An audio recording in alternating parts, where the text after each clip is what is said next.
Nagbigay ng tactical support ang mga tauhan ng 4th Special Action Battalion Special Action Force sa Maguindanao del Sur Police Provincial Office sa pagpapatupad ng mga warrant of arrest sa Barangay Dugingin, Sheriff Saydona Mustapa at Barangay Tucalina Pao, Mamasapano. Isinagawang operasyon bilang bahagi ng patuloy na kampanya laban sa terorismo na target ang mga miyembro ng Dawla Islamiyah Hassan Group at mga kaalyadong criminal groups. Ipinatupad din ang warrant of arrest para sa frustrated murder, robbery with violence or intimidation of persons laban kay alias Marhum, isang non-PSR listed sub-leader ng DI Hassan Group at ang kanyang mga kasamahan. Nagkaroon ng enkwentro sa pagitan ng mga operatiba at armadong grupo habang isinasagawa ang operasyon. Bagamat nananatiling at large si alias Marhum, matagumpay namang naaresto ng mga otoridad si alias Muslimin, ang number 1 provincial level most wanted person ng Maguindanao del Sur para sa ikalawang quarter ng 2026. Si alias Muslimin ay kinilalang senior member at advisor ng Paniniquelan Criminal Gang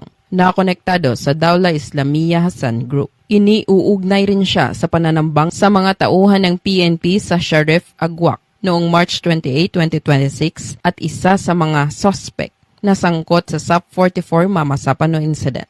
Kasama ring naaresto si alias Aisa, 36 years old, asawa ni alias Muslimin. Sa operasyon na sumsam din ang 4 na caliber 5.56 rifle, isang caliber 7.62 M14 rifle, 3 improvised explosive devices, at isang itim na Suzuki minivan.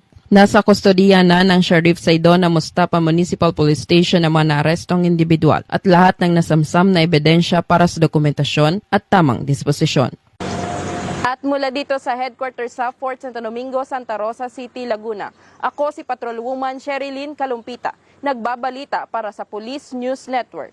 At ito ang bagong PNP para sa bagong Pilipinas. Serbisyong mabilis, tapat at nararamdaman.